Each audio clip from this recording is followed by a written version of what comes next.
আচ্ছা, ক্ষমতা জিনিসটা তো একটা জটিল খেলা, তাই না? এর এমন কিছু নিয়ম আছে যা আমরা সচরাচর দেখতে পাই না। আজ আমরা রবার্ট গ্রিনের সেই বিখ্যাত আর বেশ বিতর্কিত বই দ্য 48 লজ অফ পাওয়ারের ভেতরকার মূল কৌশলগুলো নিয়েই কথা বলবো। চেষ্টা করব সেগুলোকে সহজভাবে বুঝতে। তো ক্ষমতার এই গোপন নিয়মগুলো আসলে কি? এই প্রশ্নটা দিয়েই কিন্তু আজকের আলোচনাটা শুরু করা যাক। দেখুন, ক্ষমতা মানে শুধু কাউকে শাসন করা নয়, এটা আসলে মানুষের ব্যবহার, সমাজের চালচলন, এসব বোঝার একটা আর্ট, একটা শিল্প। এই বিশাল বিষয়টাকে সহজে বোঝার জন্য আমরা মোট 4টা ভাগে সাজিয়ে নিয়েছি। প্রথমে দেখব নিজেকে কিভাবে নিয়ন্ত্রণ করা যায়, তারপর বুঝব সামাজিক খেলাটা কিভাবে চলে, এরপরে আসবে কৌশল খাটিয়ে কিভাবে প্রভাব বিস্তার করা যায়, আর একদম শেষে ক্ষমতা ধরে রাখার শিল্পটা কি। তো চলুন শুরু করা যাক প্রথম পর্ব দিয়ে, নিজেকে আয়ত্ত করা। কারণ যে কোনো ক্ষমতার আসল ভিত কিন্তু আত্মনিয়ন্ত্রণ। শুরুটা সব সময় নিজের ভেতর থেকেই করতে হয়। মানে প্রথম যুদ্ধক্ষেত্রটা হলো নিজের মন। এই অংশে আমরা ঠিক এটাই দেখব, কিভাবে নিজের কথা, নিজের আবেগ আর নিজের আসল উদ্দেশ্যকে নিয়ন্ত্রণে রাখা যায়। কারণ অন্যকে প্রভাবিত করার আগে তো নিজেকে কন্ট্রোল করাটা সবচেয়ে বেশি দরকারি, তাই না? এই যেমন ধরুন ৩ নম্বর সূত্রটা, আপনার উদ্দেশ্য গোপন রাখুন। মার্কোয়েস ডি সেভেনি নামে একজন ভদ্রলোক ছিলেন।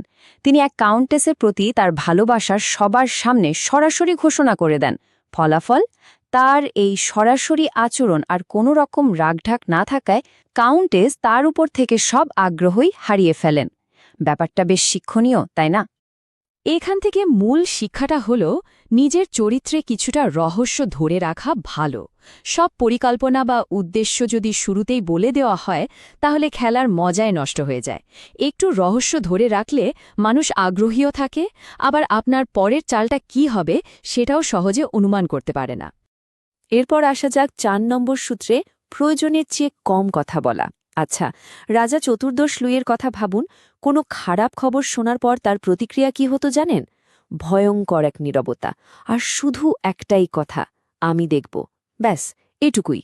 আর এতেই তার সভাসদরা ভয়ে কাঁপতে শুরু করত, কারণ তারা বুঝতেই পারত না যে রাজা এরপর কি করতে চলেছেন।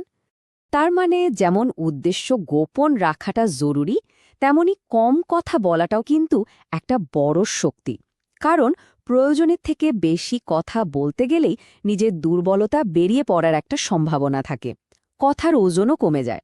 আসলে যারা শক্তিশালী তাদের হয়ে কথা বলে তাদের কাজ। বেশ, নিজেকে নিয়ন্ত্রণের পর এবার তাহলে বাইরের জগতের দিকে তাকানো যাক। আমাদের দ্বিতীয় পর্ব, সামাজিক খেলাটা বোঝা।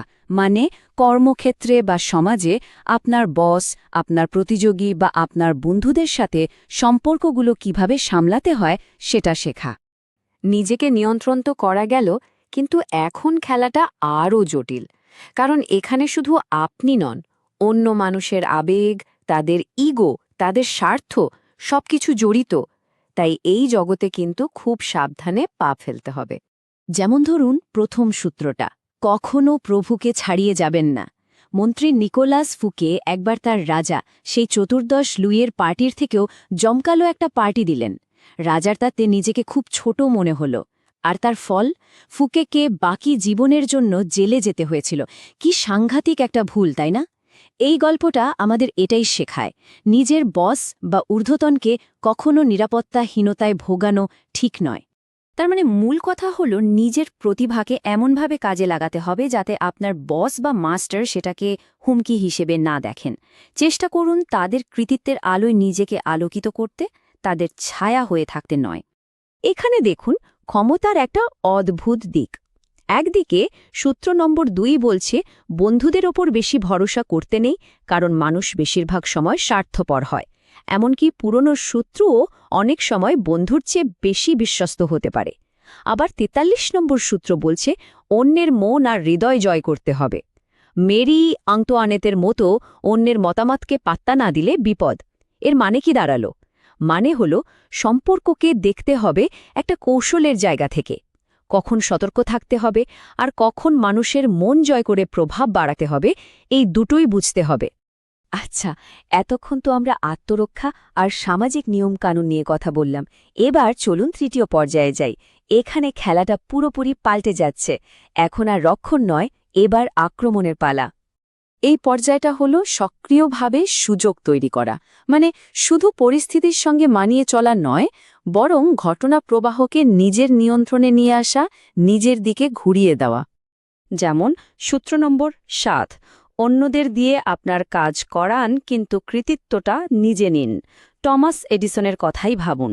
তাকে কিন্তু একজন বিশুদ্ধ বিজ্ঞানী হিসেবে ততটা চেনা হয় না যতটা চেনা হয় একজন অসাধারণ ব্যবসায়ী হিসেবে।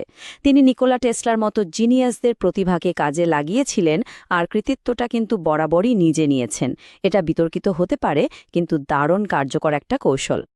অটো ভন বিসমার্কের এই কথাটা শুনুন, যখন আমি হরিণের জন্য টোপ ফেলি, তখন যে প্রথম হরিণীটি শুকতে আসে তাকে আমি গুলি করি না, বরং পুরো পাল জড়ো হওয়া পর্যন্ত অপেক্ষা করি। কি অসাধারণ কথা! এটাই হলো অষ্টম সূত্রের মূল মন্ত্র। অন্যদেরকে আপনার কাছে আসতে বাধ্য করুন। নিজে ছুটে না গিয়ে এমন পরিস্থিতি তৈরি করুন যাতে অন্যরা আপনার কাছে আসতে বাধ্য হয়। ধৈর্য ধরে সঠিক সময়ের অপেক্ষা করা, এটাই আসল স্ট্র্যাটেজি। র্যামন মারিয়া নার্ভায়েজের এই কথাটা শুনতে হয়তো একটু বেশি কঠোর লাগবে। আমার শত্রুদের ক্ষমা করার দরকার নেই, আমি তাদের সবাইকে গুলি করে মেরেছি। কিন্তু এটা ক্ষমতার একটা নির্মম সত্যকে সামনে নিয়ে আসে। সূত্র নম্বর 15 বলছে, আপনার শত্রুকে পুরোপুরি ধ্বংস করুন, কারণ যদি আপোষের কোনো সুযোগ না থাকে তাহলে শত্রুকে অর্ধেক হারিয়ে ছেড়ে দেওয়াটা আরও বড় বিপদ ডেকে আনে। ওই আহত শত্রু প্রতিশোধ নেওয়ার জন্য আরও ভয়ঙ্কর হয়ে ফিরে আসতে পারে। আর সব শেষে আমরা চলে এলাম আমাদের চতুর্থ আর শেষ পর্বে, ক্ষমতা ধরে রাখার শিল্প। দেখুন, ক্ষমতা অর্জন করা একটা ব্যাপার, কিন্তু সেই ক্ষমতাকে টিকিয়ে রাখাটা কিন্তু আরও কঠিন একটা শিল্প।